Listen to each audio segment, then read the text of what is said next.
our audience obviously is selective mutism, but we have a much bigger population than anyone would think with autism and SM. But the interesting thing is we get individuals diagnosed with SM when they have autism, diagnosed with autism when they have SM, and then those that have both.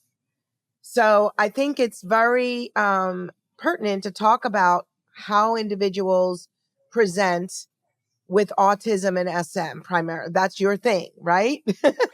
Yes, it's my thing. It's something I love, especially after they come out of high school because they present so differently as young adults because they're not kids anymore. They're now young adults and they can't figure out the world. And they're like, what's wrong with me? Why can't I figure out all these things? And we aren't giving it to them, especially when you came onto my show and said, they could just have selective mutism versus the autism. And I'm sure a lot of my audience was like, holy crap, I may not have autism, or they could have both. Right. So I think it would be wonderful to kind of start off for our audience. We have a bunch of questions we can go through, and how does autism and SM intersect in adulthood is a really important, question and something to talk about. But I think it's important to kind of distinguish between SM and autism for our listeners, because I'll tell you, just like with your listeners, it's really, really difficult to differentiate sometimes for most people.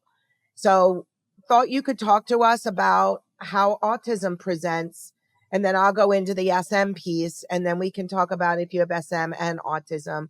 So I want to share about how the typical young adult presents with autism. So, the key piece that most autistic young adults have is when they are diagnosed, it's that language piece because they typically have language and then the language either doesn't develop or they regress. And that's usually the key piece. And it's not just this select mutism, it's something presents right at two, you know it, it's very distinguishable. People just seem to think it's this social aspect as well. No, it's language as well. They don't communicate. It's not just the social anxieties with it. With myself, when I was a kid, I didn't speak until I was 2.5. I had speech. My son didn't speak until he was 2. My youngest nephew didn't speak consistently until he was 5. It's a consistent language barrier. And then you add in all the anxieties. You notice them not wanting to socially interact with other kids. They line their toys up. But then there is a spectrum where there's levels of 1, 2, and 3, depending on how they progress.